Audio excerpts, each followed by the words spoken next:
Hi everyone, welcome to my channel basic maths. आज का हमारा टॉपिक है परिमेय संख्याएं, अपरिमेय संख्याएं, वास्तविक संख्याएं, काल्पनिक संख्याएं। इनके बारे में हम विस्तार से चर्चा करेंगे। परिमेय संख्याएं, रेशनल नंबर। दो पूर्णांकों के अनुपात से बनने वाली सभी संख्याएं परिमेय संख्याएं कहलाती है। पूर्णांक, इंटीजर्स, इसके बारे में हम अपने पहले वीडियो में पढ़ चुके हैं। अगर आप पूर्णांक के बारे में नहीं जानते तो वो पहला वाला वीडियो देख सकते हो।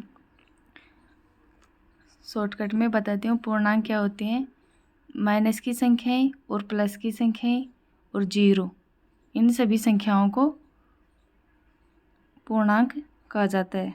जैसे 0, -1, -2, इस तरह के ये माइनस इनफाइनाइट तक जाती है और ये 1, 2 इस तरह से पॉजिटिव इनफाइनाइट तक जाती है। ये सभी संख्याएं पूर्णांक संख्याएं कहलाती हैं। तो इन दो पूर्णांकों के अनुपात से, जैसे पहला पूर्णांक p मान लेते हैं, दूसरा पूर्णांक q, तो p/q के रूप में जो भी संख्याएं लिखी जाती है उन सभी संख्याओं को परिमेय संख्याएं कहा जाता है। लेकिन q नॉट इक्वल टू 0 होना चाहिए। कभी भी q 0 के इक्वल नहीं होना चाहिए। परिमेय संख्याओं को कैपिटल Q से डिनोट किया जाता है। q equal to p/q।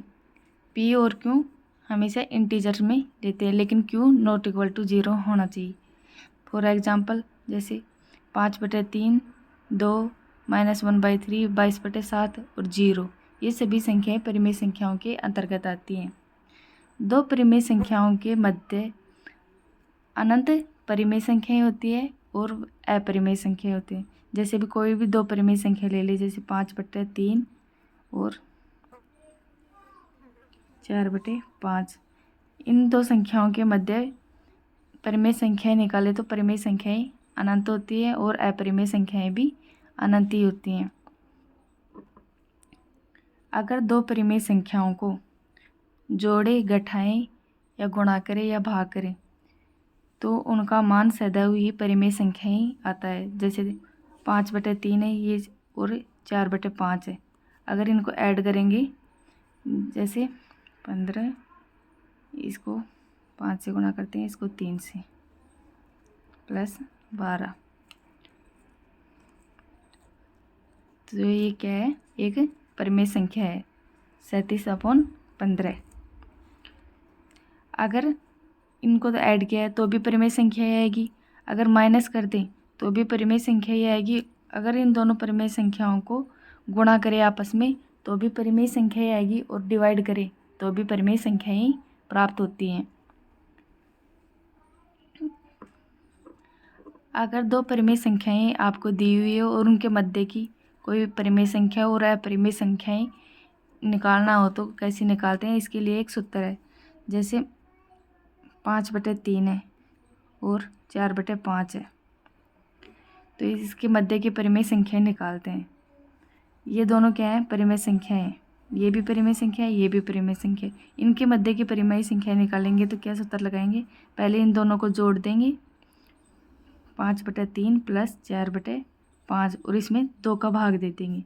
तो ये अभी जोड़ लिया था, ये 37/15 आ रहा है। और अगर इसमें 2 का भाग देंगे तो ये गुणा हो जाएगा, ऊपर आ जाएगा। तो ये आएगा 37/30। इस तरह से ये क्या है, परिमेय संख्या है। ये तो दो परिमेय संख्याओं के मध्य की परिमेय संख्या है। और दो परिमेय संख्याओं की मध्य की अगर अपरिमेय संख्याएं निकाले तो उसको कैसे निकालेंगे, 5/3 पहली संख्या को और दूसरी संख्या को, दोनों को मल्टीप्लाई कर देंगे और उनके ऊपर अंडर रूट लगा देंगे, उनका वर्गमूल निकाल लेंगे। तो इनका वर्गमूल निकालेंगे, √4/√3, इस तरह से इसका मान आएगा। तो √4 का तो 2 हो जाएगा और अपॉन √3, ये क्या है, एक अपरिमेय संख्या। इस तरह से इसका मान निकाल लेंगे। अगर एग्जाम में पूछे कि दो परिमेय संख्याएं दे दे और उनके मध्य की परिमेय संख्या निकाले तो इस तरह से जोड़ के उसमें दोनों परिमेय संख्याओं को जोड़ के और उसके अंदर 2 को भाग दे देंगे। अगर अपरिमेय संख्याएं निकाले तो दोनों परिमेय संख्याओं को मल्टीप्लाई करके उनका वर्गमूल निकाल लेंगे। इस तरह से परिमेय संख्याएं हल करेंगे। और दो परिमेय संख्याओं के मध्य अनंत परिमेय संख्याएं होती है और अनंत अपरिमेय संख्याएं होती हैं। नेक्स्ट है अपरिमेय संख्याएं। अब अपरिमेय संख्याएं, अपरिमेय संख्या इरेशनल नंबर, ऐसी धनात्मक परिमेय संख्या जिसका मूल का मान पूरा पूरा प्राप्त ना हो अपरिमेय संख्याएं कहलाती है। अपरिमेय संख्याओं को कैपिटल डी से डिनोट किया जाता है। जैसे एग्जाम्पल है √2, √3, √3 भी एक अपरिमेय संख्या है। 5 का घनमूल है।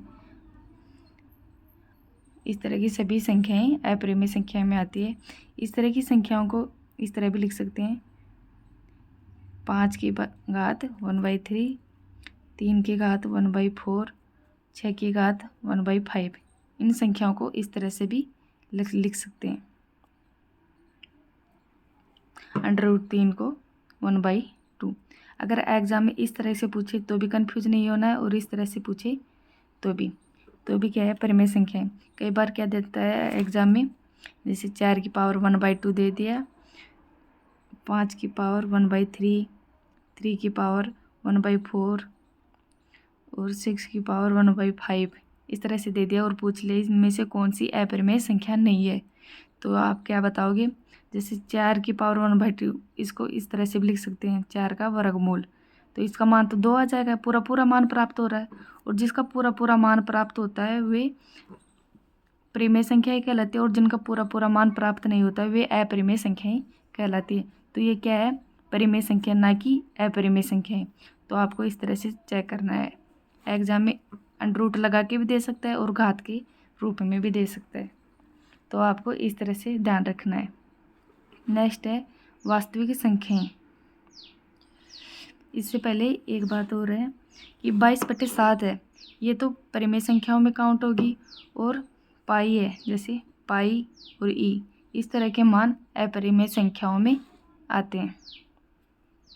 पाई और ई इस तरह के मान अपरिमेय संख्याओं में आते हैं, और 22/7 एक परिमेय संख्या है। नेक्स्ट है वास्तविक संख्याएं, रियल नंबर, वह संख्या जो परिमेय संख्या हो या अपरिमेय संख्या, दोनों ही प्रकार की संख्याएं वास्तविक संख्याएं कहलाती है। जैसे 3 1/5, -3/2, 0, √5, 2 की घात 1/3, इसको इस तरह से भी लिख सकते हैं, 2 इस तरह से करने के रूप में लिख सकते हैं। अगर परिमेय संख्या हो या अपरिमेय संख्या हो, सभी प्रकार की संख्याएं वास्तविक संख्याओं के अंतर्गत आती हैं।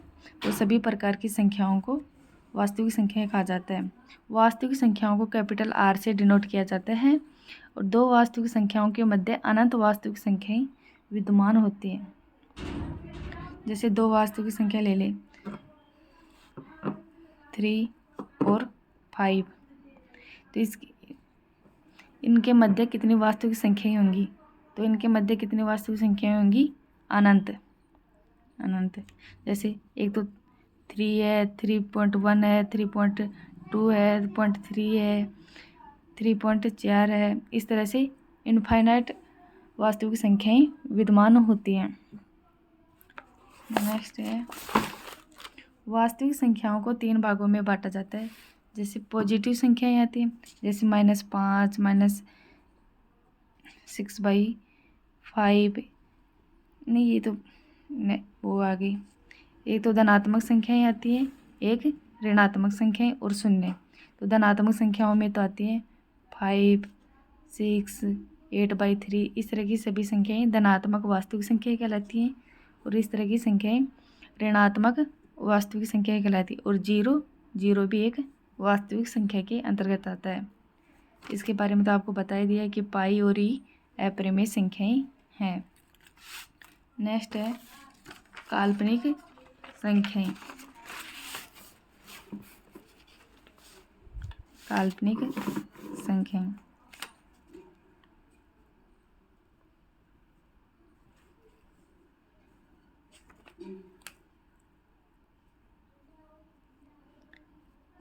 Imaginary number. काल्पनिक वे संख्याएं होती हैं जो अंडर रूट के अंदर -1 हो। अंडर रूट के अंदर जिन भी संख्याओं के माइनस होता है वे सभी संख्याएं काल्पनिक संख्याओं के अंतर्गत आती हैं।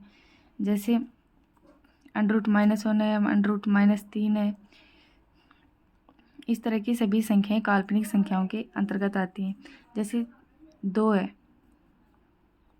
इसका वर्ग करें तो कितना आएगा, 4 आएगा। और -2 का वर्ग करें तो इसका भी वर्ग तो 4 ही आएगा। 2 का वर्ग भी 4 आएगा और -2 का भी वर्ग 4 आएगा। और 4 का अगर वर्गमूल निकालें तो इसका वर्गमूल 2 आएगा या -2 है। तो आप इसको इस तरह से लिख सकते हैं कि इसका वर्गमूल 2 भी आ सकता है, पॉजिटिव भी आ सकता है और नेगेटिव भी आ सकता है। लेकिन अगर -4 का वर्गमूल निकालें तो इसका मान कितना आएगा, ये सब काल्पनिक है क्योंकि -4 का वर्गमूल निकाल ही नहीं सकते अपन। तो इस तरह की संख्याओं को काल्पनिक संख्याएं कहा जाता है। और जो ये अंडर रूट के अंदर माइनस होता है इसको आयटा से डिनोट करते हैं। जैसे ये -4 अंडर रूट है तो इसको 4 आयटा भी लिख सकते हैं। आयटा का मतलब ही है अंडर रूट -1। नेक्स्ट है मिश्रित संख्या। मिश्रित संख्या। मिश्रित संख्याएं वे संख्याएं होती है जो वास्तविक संख्याओं प्लस काल्पनिक संख्याओं से बनी होती है। जैसे 2 + 3 आइटा, इस तरह की संख्याएं। जैसे 5 - 6 आइटा, इस तरह की संख्याएं सभी मिश्रित संख्याओं के अंतर्गत आती हैं। इसको इस तरह से भी लिख सकते हैं, 2 + √-3 5 + -8 √। इस तरह की संख्याएं सभी मिश्रित संख्याओं के अंतर्गत आती है। Thank you watching for my video.